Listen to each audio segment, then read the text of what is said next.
اللهم صل على محمد وعلى آل محمد.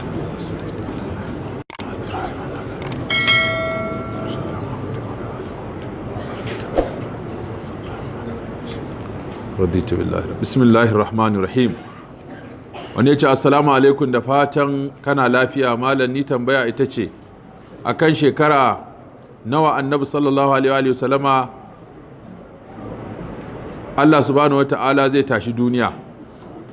Daji wasu mutane suna maganar shekara 2000. Menene ingancin maganar? To na farko dai akwai maganar wannan wanda suka ce wai annabi sallallahu alaihi wa sallama ya ce ba zai wuce shekara 2000 ba a ƙasa za a tashi alkiyama. To gaskiya wannan hadisi bai inganta ba. Duk hadisin da ya haddade cewa a shekaru kaza ko a wata kaza ko a rana kaza ko a lokaci kaza, mal mas'ulu an habi a'lamu min as-sa'il.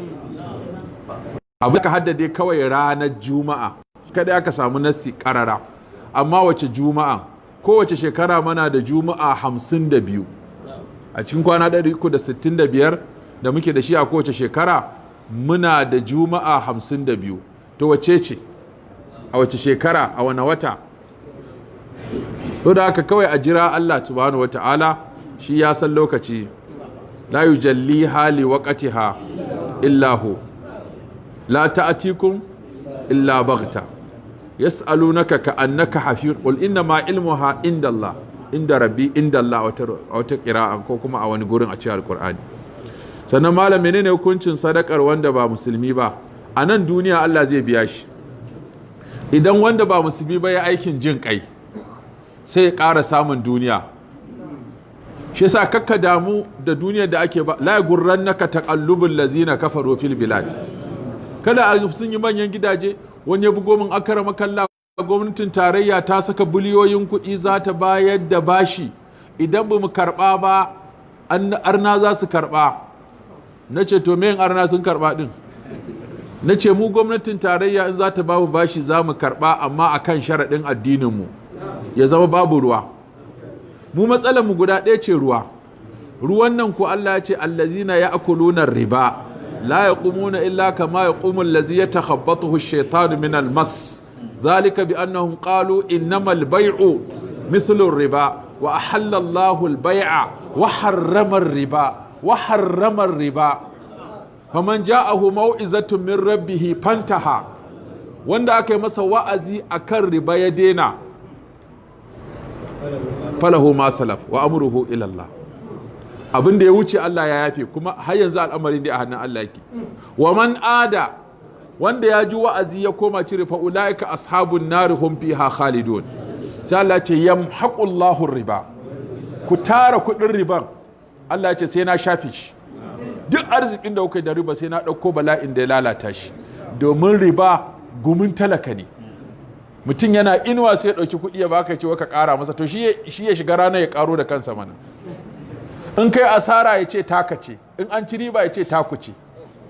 Asara taka, riba tasa. Ya baka 100 ka juya, dole mai juya kuɗi sai ya samu kansa a hali uku, ko ya ci riba ko ya mai da kuɗi ko ya faɗi.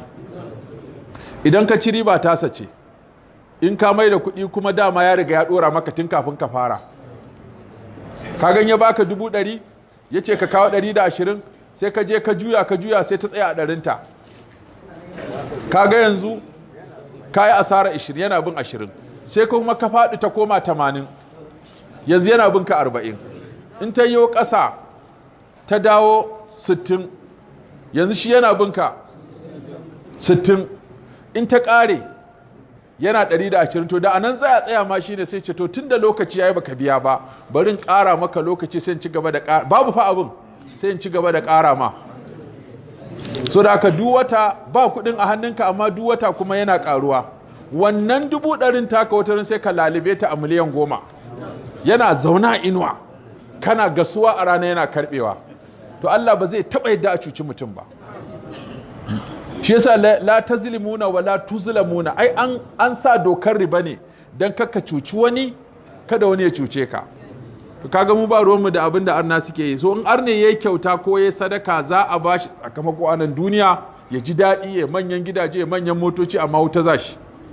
Mu ko muna son mu ci duniyar da ba za ta watsan mana da lahira ba. atina fid dunya hasanatan wa fil akhirati hasanatan. Muna so mu ji daɗi a duniya, mu ji daɗi a lahira. Muna so mu samu kyakkyawar duniya, mu samu kyakkyawar lahira. To in muka ga duniya za ta ci karo da lahira sai mu fifita lahira. In ko ba za su ci karo ba sai mu duniya mu lahira, dama duk muna son su yi mana kyau. Amma ba za a zo mana da abin da ya saba ki dokar Allah wacce zai fushi da mu wai dan mu yi kuɗi kawai sai mu je mu karya wannan dokar ba. Hanyoyin yin kuɗi suna nan barjan na halal, mutum ya je ya yi kawai. Malam ina so a sa ɗan uwana da yake cikin waɗanda ake zargi na taimaka 'yan Boko Haram da addu'a.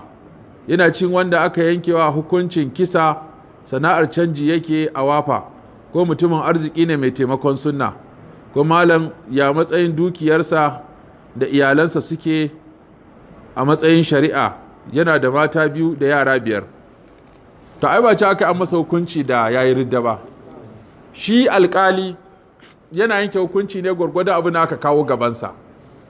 Shi yasa Annabi sallallahu alaihi wasallam ka kawo ƙara sai ya ce zan maka hukunci ne gwargwadon abin da na gani a fili, amma haƙiƙanin abin da ake ɓoye ba wanda ya sani sai Allah. So na karɓi dukiyar wani na ba wani, ko aka ma wani hukunci, to fa wanda ya kawo maganar in ba gaskiya ba ne, to fa wannan abin zai koma kansa. Su da aka kagan aka ce ana zargin mutum da abu za a kai kotu ne ko? Kotu kuma za ta yi bincike, kuma za ta nemi 'yan sanda da sauran evidence na ɓangaren gwamnati su kawo dalili. Waɗannan dalilan kuma su alƙali zai amfani da su ya ce to wannan ya tabbata laifi, kuma a duba kundi mai ya ce amma wanda ya irin wannan laifi sai a ce an zarta. Saboda haka wani tsautsai zai iya faɗa masa. Yanzu da yawa da kake ganin an kashe mutane, wasu ba su cancanci kisan ba, wasu kuma da suka cancanci kisan suna nan suna tafiya su. Da ka sai hukuncin duk sai an je lahira sai a sake wasu. Kaso 90 na abin da ake a duniya ba adalci a ciki, sai an je gaban Allah sai ya sake duka. Yanzu wani an kashe shi an rataye shi, wanda ya rataye shi ya kamata a rataye, amma an rataye shi ya tafi lahira, wanda ya rataye shi yana na a duniya. Wani ya kashe wani, an laƙawa wani, an je an kama wancan an kashe shi, shi wanda ya kisan yana nan kuma ya ƙi bayyana kansa, ba sai an je lahira ba. Wani ya yi sata. Yanzu wani ɗan taksi da ya taɓa gani a kurkuku, na je wa'azi, ya ce kawai fasinja ya ɗauka, bai san cewa fashi da makami za su je su yi ba. Ya sauke su a wani guri, suka shiga suka yi fashi da makami, shi aka gane shi aka kamo shi, aka ce fito inda suke shine abokin tarayyarsu. Kaga tsautsayi. Shi sa ake fita da gida ce bismillahi tawakkaltu ala Allah wala haula wala quwwata illa billah. Allahumma a'udhu bika an adilla aw udalla aw azilla aw uzalla aw azlama aw uzlama aw ajhala aw yujhala. Kana fita daga gida kana addu'a saboda tsautsayi. Shi tsautsayi abu ne zai zo kawai ya ritsa da kai kanka ba za ka iya fita ba. Yanzu wani lungu ya shiga sai ga an zurmawa wani wuka a ciki, mutumin yana ta ihu, yana yadda zai zara wuka, yana zuwa shi yana kokarin ya zare masa wuka, yana zarewa sai ga police, ko mutumin ya mutu kuma ga wuka a hannunsa, kuma su biyu ne a lungu. Me ake kiran wannan? Tsautsayi. Azal. Babu wata shaida da zai nuna ba shi ya kashe shi ba. Su ko police sun gan shi da wuka kuma a gaban mutum kuma ya mutu. Tun alƙalan da ne sai su aje shi a kurkuku tukuna, sai su zo su duba ma me alaƙa su. Sai an duba tarihin shekara 20 baya har zuwa shekarun wannan. Sun taɓa haɗuwa, hulɗa ta taɓa haɗa su, sun taɓa wasan ƙasa, sun taɓa da ba dalilin da aka zo ka kashe mutum haka kawai ba abin da ya haɗa ku. Sannan shi kuma ya taɓa attempting ɗin wani laifi, an taɓa samunsa da laifin ko da fushi ko faɗa ko ya make wani ko ya taɓa cewa zai kashe wani, sai sun bincika. Yanzu akwai wasu an ɗauke su aiki a wani gida guda biyu, da ɗan a Saudiya ne, da ɗan Sudan ne, da ɗan Misira. To matar tana sa gwalagwalai, yasa ake cewa mata su sa niqabi da hijabi don su rufe gwalagwalansu. Sai shi ɗan Misiran nan sai ya ga gwalagwalan ma gidan, sai zuciyarsa ta sawwala masa cewa ya je ya saci gwalagwalan. So da ya shiga ya ɗebo gwalagwalan sai suka cibis da matar, kaga ta gan shi kawai sai soka mata wuka ya kashe ta. To dama kafin ya tafi ya ɗauki ID card ɗin ɗan Sudan ɗin, sai ya jefar da ID card ɗin ɗan Sudan ɗin a kusa da gawar. Kuma abin takaici shi kuma sai ya gudu, ya tattara kayansa ya gudu ƙasar su Misira. Masu ta haƙiƙa masu bincike suka zo suka kama ɗan Sudan, aka ga irin rudewar da ya to akwai irin tsofaffin ma'aikata wanda wani ya shekara 35 yana harkar security har ya yi ritaya, wani ya yi shekara 35 yana alƙalanci har ya yi ritaya, to sai a kira irin waɗannan a ba su asamin akan wannan. Da ya zo ya kalli mutumin nan da kyau ya ga irin yanayin a firgice wadda ya ba shi wani abun ba, suka duba tarihin zamansa a gidan da yanayinsa da abokansa da inda yake hira da hulɗa da irin ma rayuwarsa babu ma tsada, ɗan shayinsa ne da ɗan biredinsa kawai ke ci. Sai suka ce a dakatar da wani a nemo wancan ɗan misira, kafin aje ya gudu aka je har ƙasarsu aka je aka kamo shi, aka zo ko sai ya tabbata shi ya laifin.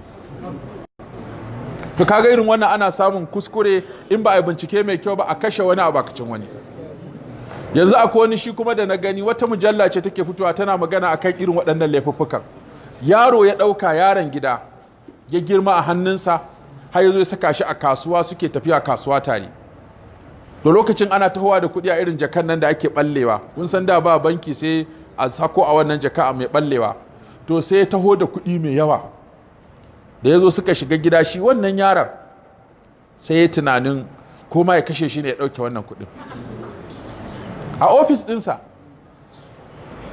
su biya a ofis ɗin kawai. Shi kenan sai ya ɗauko wani abun, wani ƙarfe haka sai ya buga masa aka, ya ta buga masa aka sai da ya kashe shi. Da ya kashe shi ya nannaɗe shi, sai da ya gama gariba ta yi, sai ya jawo shi sai ya zo ya saka shi a bayan motarsa, sai tafi da mota ya tafi can daji ya je ya rami ya binne shi, kuma ya dawo ya zo ana ta nemansa da shi. Shi ya fi kowa zaƙewa a kan inda yake da kuka da neman ina alhaji yake, ina kaza ina kaza, ana ta nema. Aka zo masu tahqiqa suka zo suka dinga bincike ina yake zuwa, to aka ci shi ba inda yake zuwa, kasuwa ne, ofis, gida. In an baro kasuwa zai je ofis ya dan yi lissafinsa, in ya gama lissafinsa kuma ya taho gida. To kai a ina kuka rabu da shi? Mun taho da shi kasuwa, yace mun zai fita. Tunda ya fita din nan shi kadai ya fita, shi kadai ya fita. Wa yake tuka shi? Nake tuka shi. To ina kuke, ina kaza? Duk dai ba bayani. To sai aka nemo ƙwararru, suka dinga bin abin a hankali a hankali a hankali, sai wasu daga cike ce wannan ne ya kashe mutumin nan. Kawai yana zuwa ba tare da wani an yi wani bincike ko ɓata lokaci ba, yana zuwa sai ya ce wanda ka kashe din nan ashe bai mutu ba, mun gano shi da rai, rauni aka yi masa, kuma ya ce ya yafe maka.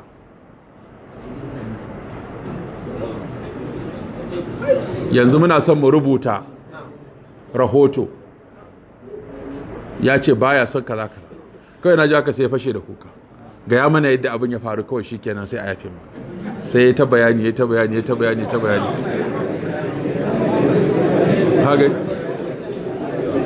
ya kai su gurin, suka tara har ma ya kumbura, har ya kumbura. Ko da zina ganin wani an yi faɗa da wani fulatani a wajen yoba din nan, ya caka masa wuka ya kashe shi, ya je binne shi, kuma aka sa shi ya je tono shi. Irin waɗannan rashin imani ana yi, wani a kama wani a zo a kama wani ba laifinsa ba. So hau ne dukiyarsa za a raba ta gado kamar yadda kuma yake. Wannan hukunci kuma in yana da hannu kaga shikenan an rage mugun iri, in ba shi da hannu kuma to kaga sharri aka yi masa, Allah zai saka masa ranar alkiyama, ya saka wa iyalansa. Yawa wannan yace assalamu alaikum malam, shi Muawiya ya je yakin Badar? Muawiya bai je yakin Badar ba, domin lokacin da aka yakin Badar ma bai musulunta ba. Su sahabbai dinnan da ka gani aji ne, kamar soja ne. Zaka ji an ce soja, amma an ka shiga ciki ka samu mai igiya ɗaya, mai igiya biyu, mai igiya uku, kai ta tafiya haka zo ƙarshen mukami. Zaka samu mara igiya ko ɗaya, amma an ka tashi cewa soja sai ka ce duk sojoji ne, amma ka zo cikin su sai ka samu wani yafi wani. To su ma annabawa haka suke, hatta annabawa Allah ya ce tilka rusulu faddalna ba'dahum ala ba'd. Ga dai annabawa ne, amma Allah ya ce ni a guri na wani annabin yafi wani annabin. To tunda a cikin annabawa za a samu wani yafi wani, to a cikin sahabbai ma za a samu wani yafi wani, haka a cikin malamai za a samu wani yafi wani, a cikin mu'minai za a samu wani yafi wani, a cikin attajirai za a samu wani yafi wani, har duniya ta tashi wani sai yafi wani. Ba wani abu da Allah ya su kansu ɗaya daidai wa daida. wani mutum ya taɓa zuwa, kuma rashin zuwa badar ba shi yake nufin Muawiya ba shi da tasa darajar ba. Wani ya zo ya tambayi Abdullahi dan Umar, wai sayyidina Usman ya je badar, da shi aka yi badar? Ya ce a'a. Da shi aka yi bai'atul ridwan? Ya ce a'a. Ya gudu a yakin Uhudu? Ya ce ya gudu. Sai ce Allahu akbar. Shi shubuhohin da aka ɗoro shi kenan guda uku, cewa Usman bai je badar ba, Usman ba a yi bai'atul ridwan da shi ba, Usman ya gudu a Uhud. Sai Abdullahi dan Umar ya ce to tsaya in maka bayani, tsaya in warware maka wannan dabaibayin da cinkoson da aka haɗa ma. Ya ce ranar da za a yi badar, matar sayyidina Usman yar manzon Allah ce, ba ta da lafiya. Sai annabi ce kai zauna kai jinyan matarka. Kafin a dawo daga badar ta rasu, ana dawowa daga badar shi kuma ya dawo daga binne ta. Sai annabi ya ce a raba ganima badar da shi kamar ya je badar din. Ya ce to sai me? Ya ce kuma bai'atul ridwan, saboda shi aka yi bai'atul ridwan din ai. Ca aka yi wane ne annabi zai aika ya shiga Madina ya kai Makka ya kai sako? Kowa ya ce shi ba shi da dangi a garin, ya je kashe shi zai. Yana Usman ya ce to ni za ni. Da ya tafi sai suka rike shi. Rike shin da suka yi sai aka yada jita-jita cewa an kashe shi. Saboda an ce an kashe shi ne annabi sallallahu alaihi wasallam ya ce to ba da sunan yaƙi muka fito ba. Amma tunda mun tura jakada an kashe shi, to kuma mu baya a akan in abin ya koma yaƙi, tunda ba yaƙi aka ba da ne yaƙi aka fito ba, yanzu ne abin zai koma yaƙi, da haka sai an yi mubaya'ar yaƙin. To shine haka da hannunsa ya ce kowa ya zo ya min mubaya'a akan in dai har an kashe Usman da gaske, to za mu juya umaran mu ta koma yaƙi sai mun kwato jininsa. Da aka zagaya hannun gaba ɗaya sai zama sai annabi ya ɗauko wani hannunsa sai ya ce to ga na Usman ku. Ya ce an wuce gurin ya ce sannan ba Usman ne kadai ya gudu ba, ai ya je yakin, kai baka maje ba, shi ya je. Wuta ce ta yi wuta ya gudu. To waɗanda suka gudun ba shi kadai ba ne, amma Allah ya warware matsalar gudun. Ya ce innal ladzina tawallaw minkum yawmal taqal jam'ani inna mastazallahum ash-shaytanu bi ba'd ma kasabu wa laqad afa Allahu anhum. Yace na shaidar har ga Allah ya yafe musu. Yace sai kuma me? Shi matsalar wanda aka ɗora shi a shubaha, idan an faɗi darajar sahabi sai ya ce babu ita, wacce kuma a faɗa ba sai ya ce ina take. Yanzu aka ce to shi kenan Muawiya bai je badar ba, amma yana cikin masu rubuta wahayi, sai ce ƙarya ne. Kaga kenan ba neman darajarsa yake ba.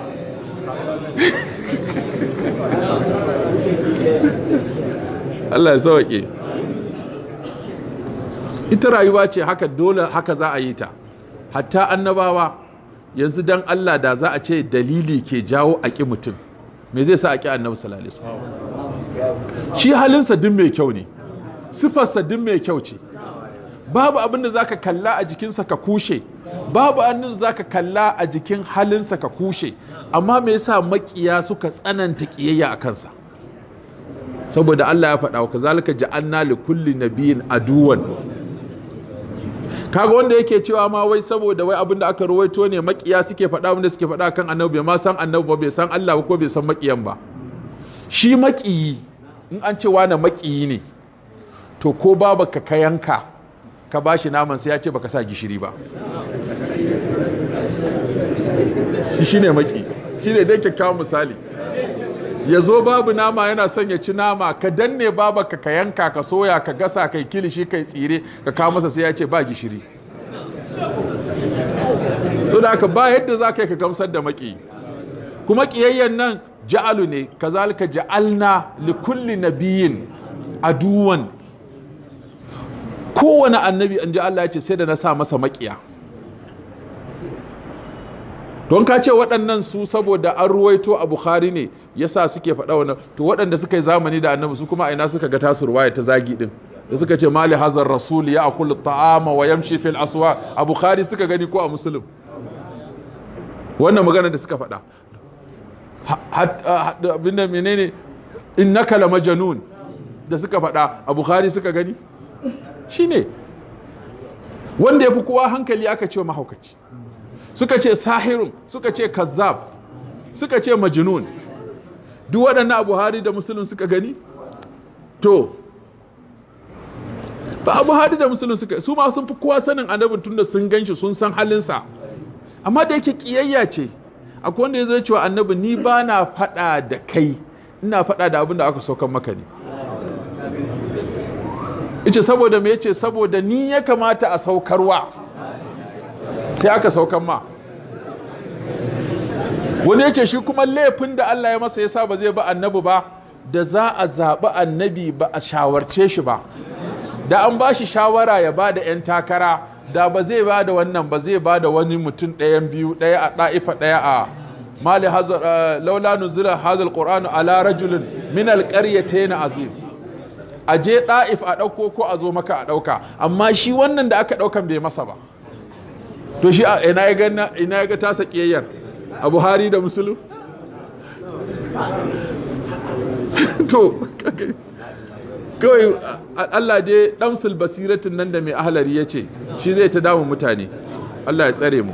Abin ba karewa zai ta shigowa ta fuskoki daban-daban. Makiya sun yi cakan mu, so kamata ya mu fahimci addinin da kyau, mu rike shi da kyau. Amma za mu ta ji kuma yanzu gashi an samu kafafe, an ba mutane yanci, kowa ya faɗa abin da yake so. Wani ka bude shafukan kaga akan Allah ake magana, wasu akan annabi, wasu akan Qur'ani, wasu akan sahabbai, wasu kuma a sami inda aka ba su masu rushe malamai. Ko a duniya nan za a ba shi uzuri. Yanzu hatta wannan da aka je yau Supreme Court, abin nan Court of Appeal, aka tabbatar da Maryam Sanda hukuncin kisa. Yau an tabbatar cewa sai dai za a tafi Supreme Court kuma. Kotun hukuncin da ta baya ta gamsu da hujjojin cewa mata ne ta kashe mijinta, ta yanki mata hukuncin kisa. To za ka ga su waɗannan suna cewa ai tun ita ta kashe mijinta a kashe ta, amma wancan da aka ce ya zagi annabi a Kano an masa hukunci a kotu, suka ce ba wata kotu da ta isa a Najeriya ta hukunta wanda ya zagi annabi.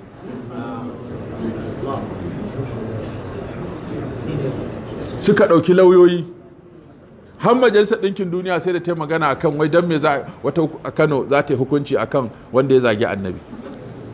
Kuma haka abin zai shiriri ce, haka zai shiriri ce. Don na gaya muku a Hisba na kama mutane sama da 30, akwai 20 ma a haɗe lokaci guda, waɗanda duk sun faɗi mummunan magana ga annabi sallallahu alaihi wasallama, kuma an musu hukuncin kisa wasu daga cikinsu, amma duk an sake su. An kama mawaƙin nan da ya waƙa ya zagi Allah ma, ya zagi annabin, aka kai shi kotu, shi ma an sake shi. So babu wanda yake, ba wani gwamna da yake da jarumta da zai iya sa hannu a kashe wanda ya zagi annabi. So da su turawan za su zo su zauna gana da kai, a gaya shugaban ƙasa, a gaya cewa kafa a kuskura a yi wannan, domin aka yi an buɗe ƙofa ne wasu guraren masu yi, to kuma aka fara kashe masu zagin annabi, zagin ya ragu.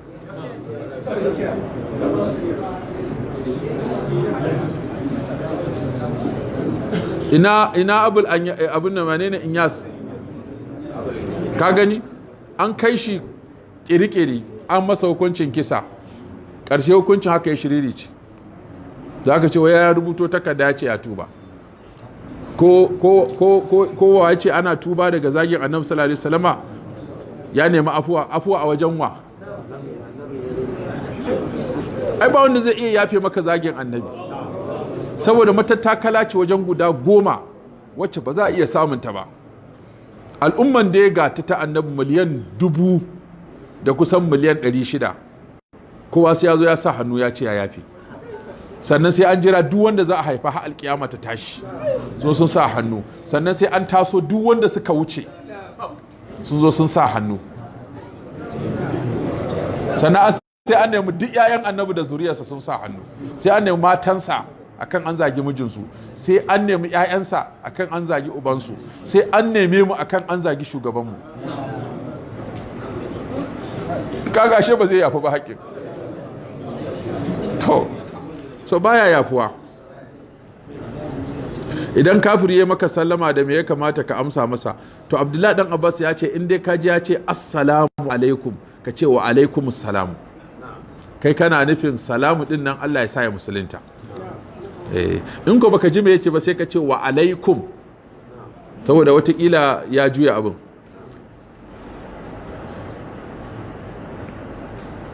wannan ya ce a malam ya tabbata sahabbai da aka bi artuwan da su 1400 babu mutum ɗaya, ai shine mutum ɗaya da ake cewa sayyidina Usman, kuma an ji dalilin cewa aikensa aka yi dan saboda shi ma aka yi dan a kare shi aka yi. Mutum ɗaya ne ai da su da kuma yana ciki mutum ɗayan sai kuma an fitar da shi da ƙarfin tsiya, inda sahabi yake su fitar da shi, inda baya nan kuma su saka shi. Kai wannan ita kiyayya, in Allah ya sa maka kin bawan Allah ka cutu. Mun gode wa Allah mu da bai sa mana kiyayya bayan Allah ba abin da ya sa mu ki su. In Allah ya sa maka kin bawan Allah, to duk yadda za ka yi sai ka kirkiro wani abin da za ka ɓata shi. Idan kissa ta tabbata sai su mata tawilin da su ɓata ta. Yanzu wani kasurgumin ɗan shi'a da aka ce masa me yasa sayyidina Abubakar suka tafi da annabi suka shiga kogo tare, da Allah bai yarda da shi ba ya zai bashi shi da annabi a cikin kogo? Sai ce ai annabi ya ki barinsa a gida ne, da ya bashi a gida shi zai nuna inda yake.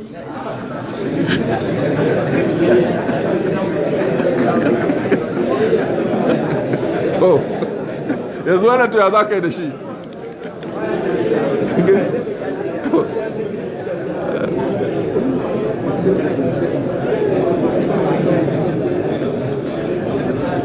To Allah ya ba mu dacewa.